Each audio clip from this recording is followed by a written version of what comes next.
Welcome back to Grand Prix World, and in what's becoming a pretty big tradition, I've got some shout outs to do before we start the episode.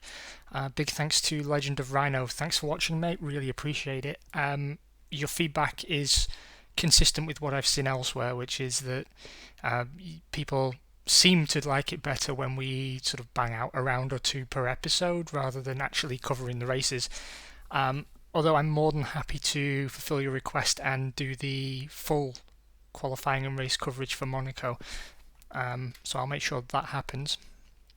Last time out, our 0% finishing record on races we watch continued as Pedro Diniz and Shinji Nakano both failed to finish, despite a fairly promising opening, at least from Pedro Diniz. Let's check out the news. So Damon Hill won that round, of course. Ekrem Sami has signed for Benetton despite having spoken to us. I had a complete memory blank there. Pedro Diniz failed to acknowledge a blue flag and earned himself a stop-go penalty last round, which of course we remember. Heinz-Harald Frentzen had the fastest lap of that race, and our relationship with the FIA has continued to deteriorate, which isn't good. Jarno Trulli, we've missed out on him, unfortunately. He'll be driving for Tyrrell, which is a pretty big news for them. I wonder if it's Takagi or Montoya who's out the door. And we have signed Rory Byrne as our designer, which was a kind of a premature decision, but I think it's one that's going to pay off for us in the medium term. Heinz-Harald Frentzen will make the switch to Jordan, which means either Jean Alesi or Alexander Wurz will be without a seat there. Peter Sauber is the most unloved manager in Formula 1, whereas Alan Prost, for some reason, won Manager of the Month. I don't know what he did to earn that, to be honest, but whatever. We made a loss of 652,000 last round, which mostly will be testing expenses, I guess. Let's see what's going on with our negotiations. We were talking to Ian Phillips and Stefano Domenicali. Phillips is the one I think we should make the biggest approach to, and I'm going to test a theory now. Well, it's not even a theory. I'm going to test something now that occasionally, if you wait around and make the same offer again, sometimes people will accept. So I'm going to just see if that happens. No, same conditions, but I know it can happen. It can definitely happen. Here we go. A 3-star and only 1% commission. Do you know, that could really work for us. Put him on 2%, see if he takes it. 3% I'm happy to go to. 3% I'm happy to go to. What about this guy?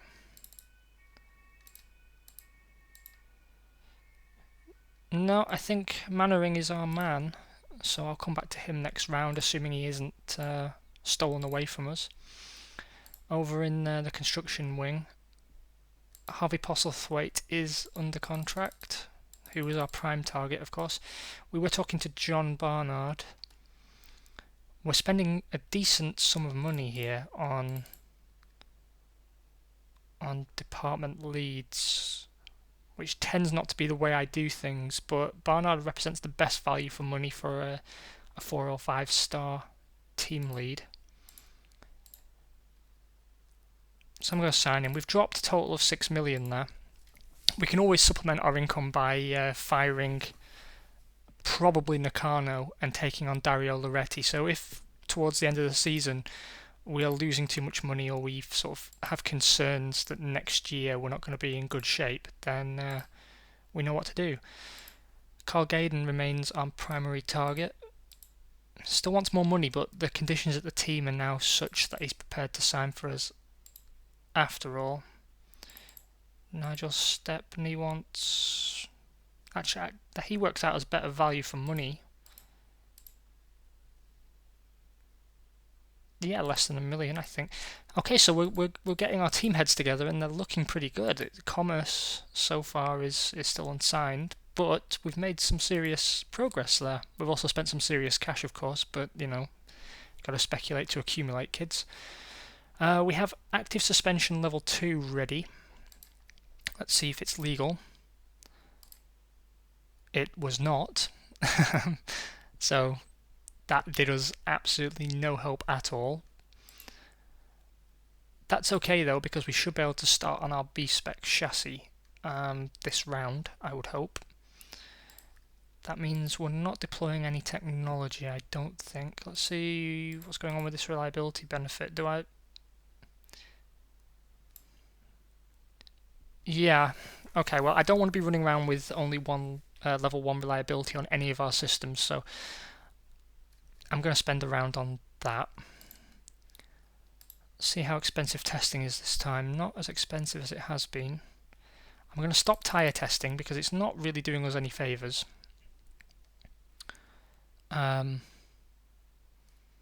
Actually, am I? I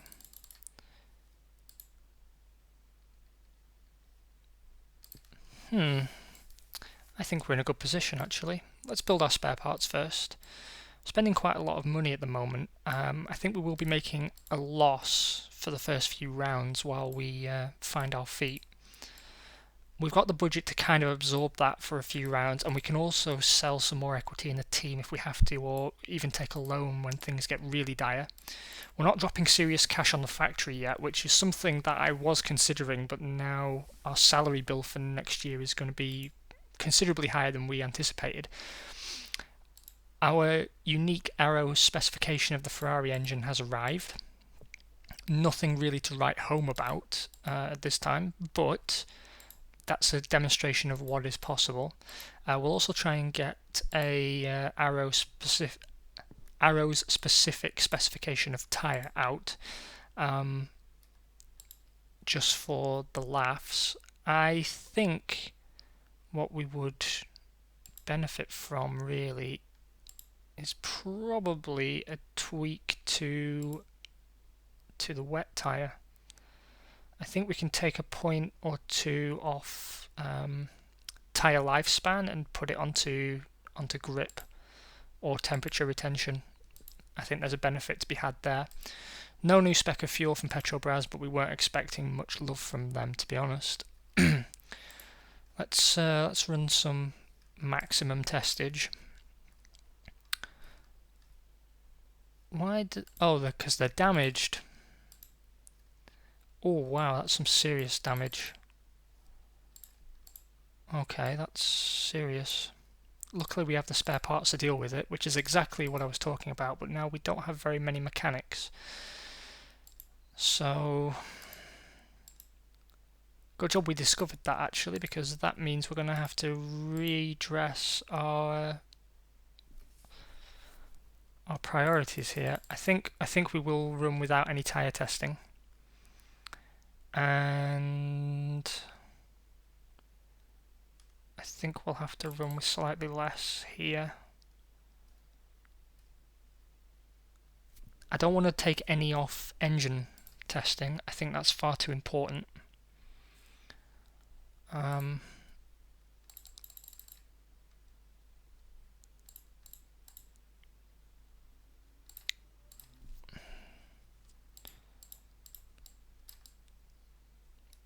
hope that's enough to do what we need to do. I mean, the main thing is we need to make sure that we get an upgrade package in the works for the car.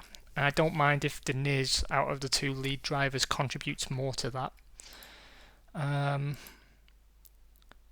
not going to gain much in terms of development points here, I don't think. Again, not necessarily the end of the world. Sod it. Let's do it.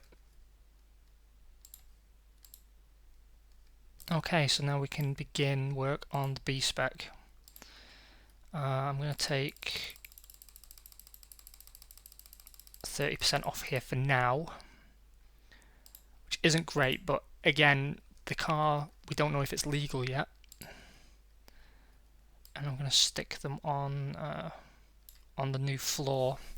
We really, for once, this is actually a serious necessity that we bring out this upgrade, and we bring it out to the best of our ability. To the point, actually, I'm going to take 10% straight off here and put it on here and hope that 10% is enough to complete that technology run. We will prioritize the repair of Deniz's car for obvious reasons. Hopefully we've got enough mechanics to deal with both. We don't, but we did complete testing, and we're only running with 10% wear on the Carno's car. Let's go on and see what's going on with the sponsors. So that is a hell of a deal for us. That is fantastic news. What I've spotted there is they're offering us a 3-season deal. It's only 18 million a season, which is not big money for a team sponsor, and we could probably chase some extra money by going after a bigger partner. Maybe Playlife and so on aren't available. We could go after Winfried and maybe get, double that. But it's 3 years, and I think we can make it work. So I'm going to leave 35% of our guys on there. We've got an opportunity at a works deal with Bridgestone, which again is important. It is important. PIAA are willing to offer us 2.4 million for 1 season, and we've got a 1-season 1.8 mil deal with HSBC potentially. I want Petronas as well if I can. Fuel is going to be on the back burner, so now we have to make some difficult decisions. I think we'll take 10% off PIAA just for now, and we'll take 10% off there. And the consensus, as far as I can see, is to try and expand our relationship with Ferrari. I forget who it was who said that Ford would be unlikely to give us a deal. I don't think that's necessarily the case, but I would agree that it would appear that competition for the works deal is too hot. It did occur to me to consider switching to Peugeot. The works deal for Peugeot is, I believe, the easiest to get. I also considered Mechachrome. It would mean paying for our engines, but it would be a quick deal to turn around. Let's have a quick comparison of the Peugeot and the Ferrari engines. Peugeot, of course, went on to become the AsiaTech engines until it was sold back to Peugeot. The Peugeot engine is actually, in most respects, a teeny bit better.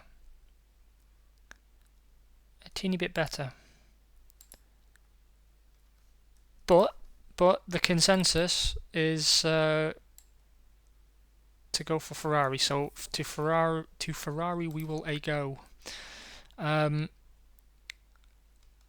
It's much more important to get the works Ferrari deal. Oh, hold on. Ferrari will not attend. That changes everything. That immediately changes everything. And instead we're going to go after Peugeot. I know that wasn't what people wanted, but we're going after Peugeot because we need someone who we can bring along to races and influence. It's just too important. I'm also... Red Bull obviously have to come to every race until they're signed. Peugeot will give us a lot more money for a works deal than Bridgestone, and PIAA is worth more in cash than we would save by accepting a partner deal or earning a works deal from Bridgestone. So I think that makes sense.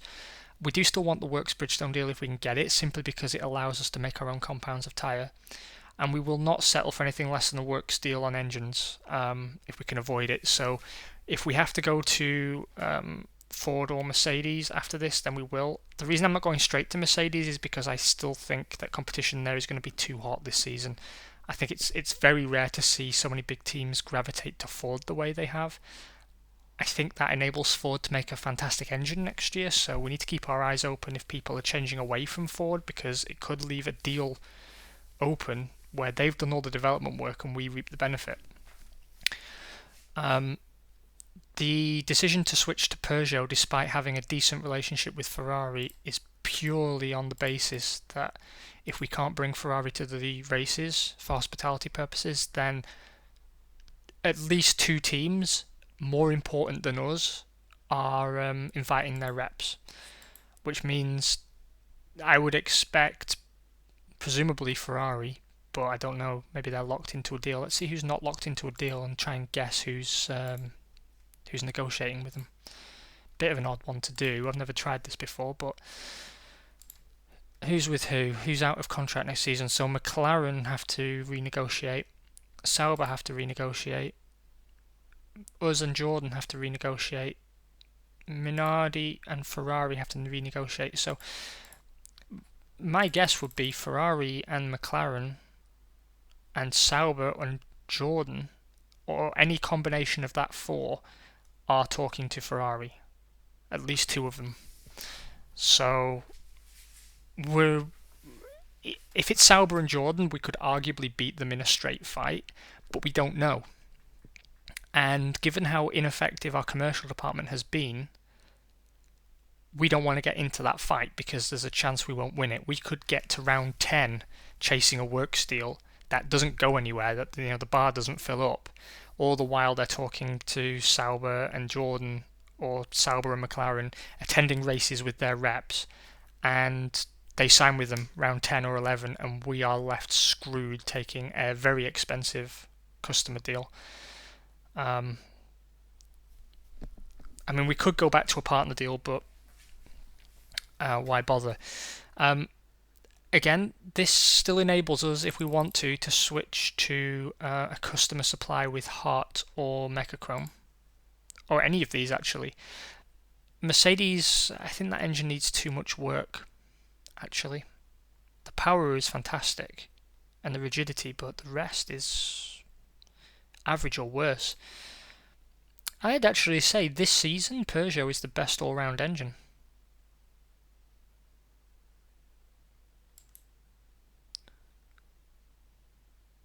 Save for the Ford, of course, which has a serious... Look how great that engine is. That is a fantastic engine. It's liable to blow up. And Mechachrome, again, great engine, but you've just got that rigidity problem. There's a lot of viable engines this season. In fact, the one I'd be least inclined to go for would be the Mercedes. I'd even take a Hart over Mercedes, which is weird. 3 teams, 2 of which are, or at least one of which is works, and that's the best they came up with. That's concerning. Now, obviously, we don't know what Peugeot are going to produce next season, having only worked with Minardi, but there's nothing to say that it has to be worse. Ford still seems to be the power to have, and we could consider fighting for Ford power, but look at those teams. I just don't see it. So we'll see what Peugeot offer us. And we're going to press on with PIAA and HSBC and hope that we can sucker them in. Apparently there's an upgrade for the car that we haven't deployed, because otherwise they would be green. I'm guessing that's a technology that it won't let us build for some reason. Are all the departments fully staffed? Yes, they are. We've lost some star workers in design and commercial, but that's okay. I think everything's set up the way we want it. We spent a lot of money. Let's see what we get for that. Everything stays as it is. I'm going to put them on the same setup. And the reason I'm doing that is that we need a fair benchmark on which to test out Nakano's capabilities this season and synergy with the car, because last time they were not only running different tyre compounds, but they were running a different setup. We're going to put our Arrow spec engine in both cars, because it is just better, and it hasn't taken a reliability hit from the creation of the new specification. On paper, the hard compound is the better tyre, but it didn't work for Nakano, so I'm putting them both on the soft tyre.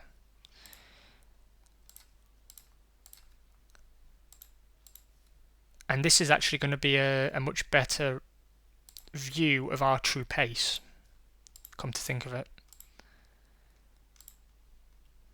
23 degrees and dry.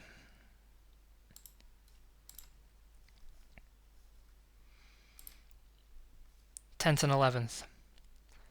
Not quite what I was hoping for. Deniz is a full 10th off the back of Ricardo Rossett's Stewart. 2/10 off the back of Rubens Barrichello's Ferrari, but let's do the proper thing. Pole goes to Heinz Harald Frentzen, Ferrari Ford 1:17.421. Johnny Newhouse McLaren Ford, I think. No, McLaren Mercedes again this year. 1:17.542, and Jordan have taken a step forward. Given how well Alesi ran in the first round, Wurz this time takes third. Next to him is David Coulthard McLaren, a full 10th behind the Jordan. Jean Alesi 5th, and 6th and 7th are taken by the Benettons. Yeah, Jordan seem to be in a good place. Minardi too are continuing to progress. Sauber have gone backwards quite significantly this round. Tyrrell still prop up the grid, and Williams' terrible season continues. Schumacher and Irvine taking 17th and 20th positions respectively. 28 degrees and cloudy for the race. We're going to fresh boots, 2 stops for both drivers. 4th and 5th, double points finish. That's better. So the same as last year, it seems that we've again built a car that is stronger in the race than it is in qualifying. That's a very strange thing to have. Usually you find cars that work the other way around. They're optimized for low fuel load, and they perform great in qualifying, then go backwards in the race. It's good because race pace is what counts. But hopefully the new spec car will qualify a bit better. Heinz Harald Frentzen takes the win from pole. Johnny Newhouse and David Coulthard take the 2 podium positions ahead of Shinji Nakano and Pedro Diniz, both Arrow's Ferrari. And Rubens Barrichello takes the last point scoring position in his Ferrari. I guess some attritions come into play here as well. Both Jordans were out. Alexander Wurz with a brake failure and an engine failure for Jean Alesi. Both Minardis failed to finish with engine failure. They're running Peugeots, so that's not good news for us. The only 2 Peugeot cars having both engine failure. Another engine failure for Ricardo Rossett's Stewart. Damon Hill failed to finish with a hydraulic failure, and Alessandro Marini in the Prost Ford had a hydraulic failure as well. The Tyrrells did make it to the end, both 4 laps down. The Williams still down at the bottom end of the finishers, unfortunately. No one there took a huge step backwards. It was attrition, actually, that could have got us up into that position. There was a lot of non-finishes. So maybe we didn't really deserve those points. Although, again, we were only 4 seconds down the road from David Coulthard. So Nakano has redeemed himself. And it was close between them. They didn't finish too far apart. That puts us in 5th in the constructors, 1 point behind Jordan, who are in 4th. We need to be scoring points consistently if we're going to get anywhere here. Car 2 is 100% worn with 5% damage. That's just insane. We have made a profit though. That was important. We needed to make a profit.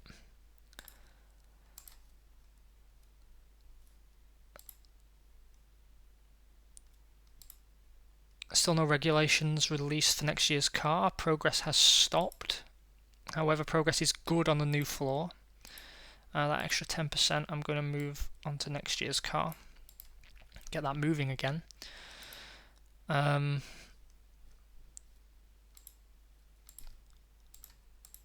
No new compound of tyre yet. We'll take a worry about testing later on. For now, we have to try and tie up this deal with Mr. Mannering. There we go. 3% I'm very happy about. I'm very happy about 3%. I know it's 3% more than we were paying Eva Manzoni, but he's got some experience. He might actually get the team working. Speaking of how well they're working, let's see what's going on. Great progress on the Red Bull deal. They really like us. And if we can get them to sign, we can take 25% off and start picking up bonuses at our leisure. An 11 million one season works deal with Peugeot is a possibility. I'm going to take 5% off. And I'm going to put 5% on Ford. Red Bull are now talking to someone else, but I think we've got enough of a head start that I'm not worrying about this. And we're going to bring Ford and Peugeot along to the next race. I am concerned that someone's poached Red Bull from us, but we've got 3 boxes to fill, and I think we can do it. I genuinely do, and we need that 18 million if we're going to fulfill our ambitions here. No progress on the tyre deal yet. Bridgestone have always been quite cold towards us. No progress on either the HSBC or PIAA deals just yet, but we aren't taking them for hospitality and we aren't giving them much of our attention right now. It is bad to divide our focus this way, but I think the Red Bull deal we can close off quite quickly. We're taking a look at what Ford have got, if Ford are willing to talk to us. The encouraging thing is a rep is willing to come out to our race, which Ferrari are not. Ford would be my preferred option, so what we want to see really is if they can make a better offer than 11 million for one season. Ideally a 2-season deal for 10 million I'd take over a 1-season deal, but we need works power. You can in this game, but in reality you can't win championships without works power. It just doesn't happen. Right, with that lecture out of the way, we've got a lot of spare parts to produce, and we have I think it's time to do an engine test at least. So this is kind of the thing now, right? We need to be continually scoring points, which means we need to be continually testing, which means coming out with wear at this level is frankly bullshit. It's bullshit. First of all, let's repair his car. Can he run testing with his car in that condition? I'm guessing not. No, he can't. Which means we have to repair his car, at least a little, to then... Please don't screw me. Ah, it screwed me. He's going to be running with wear, but fuck him. I should have repaired the test car, really. Maybe next round we have to build a 4th chassis. That damage really messed us up. If I'd been smart, I would have switched him to the T car, but again, it's good to have 3 cars without damage on them. Okay, let's set up a test. Probably with reduced mileage. And we'll run 300 miles of testing. No tyre testing again. And the focus is really going to be on the engine here.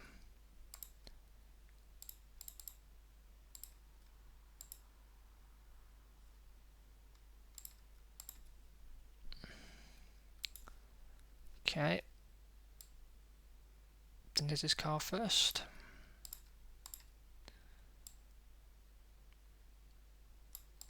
He's going to have to run with 54% wear. It's his own fault.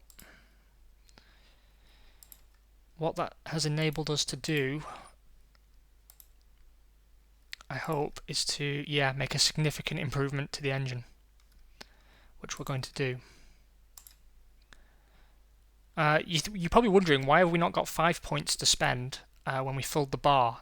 There's lots of variables that come into play there, and maybe I'll do an episode on work steals at some point in the future. So I won't bore you with it now, but there is a reason. We're going to make an improvement rather than a new formula, and we are going to improve responsiveness, reliability, weight, and power.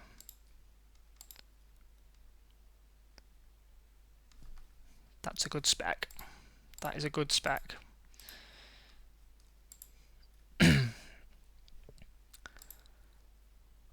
And we should have that for round 4 because we negotiated for fast upgrades.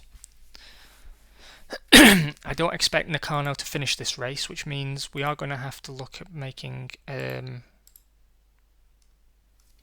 full repairs next round or getting a new chassis produced. However, let's run this round and see where we come out. Did we check the news? No, we didn't. So Frentzen got pole on the win. Diniz and Nakano both got points. Yeah, we're happy to have both cars in the top 6. Of course we are. Same for Ferrari. Ferrari have signed Michael Schumacher, and Jordan have signed Heinz-Harald Frentzen. So Jordan are dropping both their drivers. Who was it they signed last time?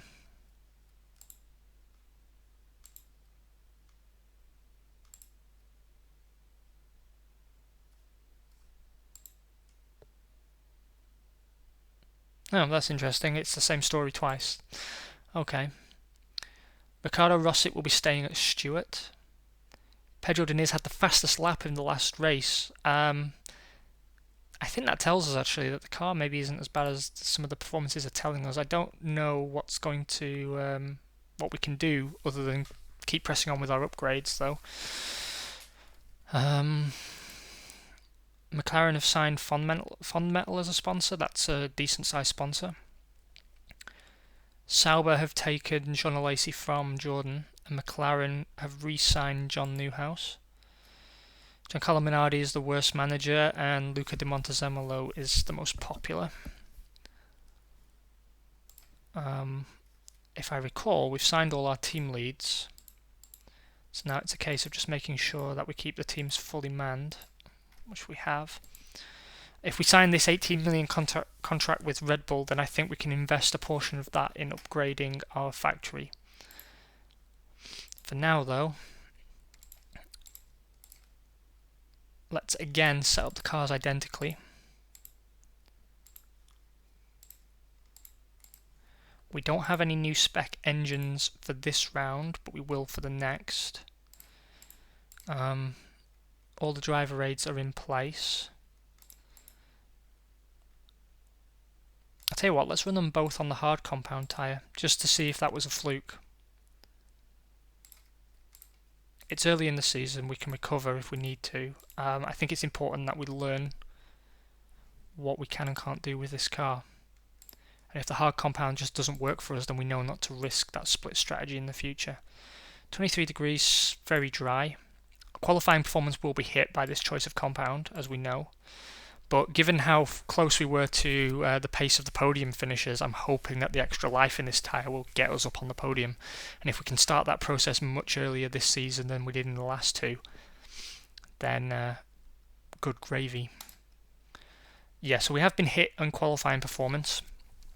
We're down amongst the Prosts, 12th and 13th. Diniz again out qualifying Nakano. Heinz-Harald Frentzen takes another pole for Ferrari Ford. Rubens Barrichello lines up second, Ferrari Ford. Johnny Newhouse and David Coulthard are line astern in third and fourth. Alexander Wurz, another good performance for him in the Jordan. Ricardo Rosset gets the Stewart up into sixth. He's having a bit of a breakout season, old Rosset, as are the team. Benetton are bottom of that particular pile. Minardi are right on the back of us, which is good news for them.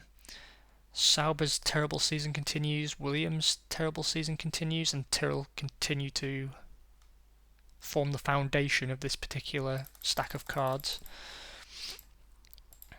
18 degrees, so that's a significant drop in temperature, which could be good news. Who knows? Deniz will run a straight 36-36 split.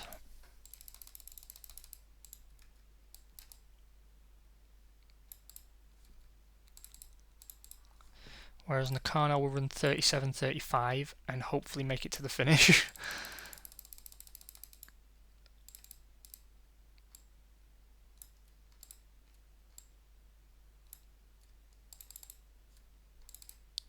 Again, I'm not actually expecting him to finish, but as long as one of them does in a good position, then we can't complain too badly.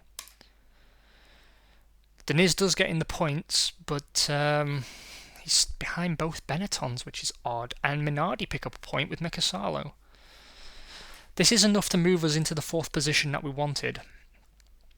Nakano had a component failure. It doesn't specify which one, but I'm guessing it's the one that we've been working to apply an upgrade to and we just haven't. Accidents for Montemini, Schumacher and Rosset, both Stewarts taken out with accidents. Engine failures for John Lacey and Mika Hakkinen. Hydraulic failures for Wurtz and Marini. Jordan are having a bit of a problem with reliability, actually. Sauber's problems seem to be very, very real. Just 12 finishes in that race. Rubens Barrichello takes the win from John Newhouse. Damon Hill rounds off the podium. Good points haul there for Benetton. In the Drivers' Championship, Deniz sits in 6th on 4 points. Nakano sits in 8th, joint 8th, with Mika Hakkinen on 3. Johnny Newhouse leads, although he's sharing that position with Hill and Frentzen, so all to play for. Ferrari is starting to open up a slight gap to McLaren in 2nd, Benetton 3rd. We're 10 points behind Benetton for 3rd position, so we've got some ground to make up there. And we've got some damage to repair. We've completed the Red Bull deal. Signed that without even thinking. They really do like us. I'm going to leave 10% on. That Ford deal is better. That Ford deal is just better. 2 seasons. It's only 9.2 million a season rather than the 11 that Peugeot offer, but look at the difference there. How much easier it is to sign. So, sorry Peugeot. I think we're taking a 2-year deal with Ford. Let's take 20% of our guys on there and use our TV advantage. Tyres still not getting anywhere. On the old cash front, we have some more people to spare now. Maybe we should start looking for a fuel supplier. Who knows? And we'll leave 15 on this Red Bull deal and continue to invite them places now we've signed them. Bridgestone we need to work on. Definitely. And PIAA can have an extra 10% of our attention. HSBC can get another 5.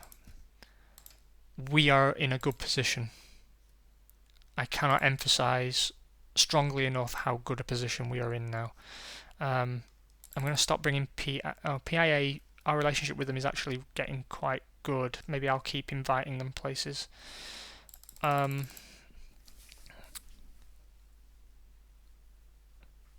Yeah, I'm prepared to forfeit that 1.8 million difference to Peugeot for the security of having a works deal for 2 seasons. I think it's enough. And I think with that TV advantage deployed, I think we can sign it. I hope all of you are okay with that idea. As I sort of said earlier on, I will try and involve you in as many decisions as I can. It is a collaborative team effort, but it's also kind of my job to display the optimal way to play as I see it.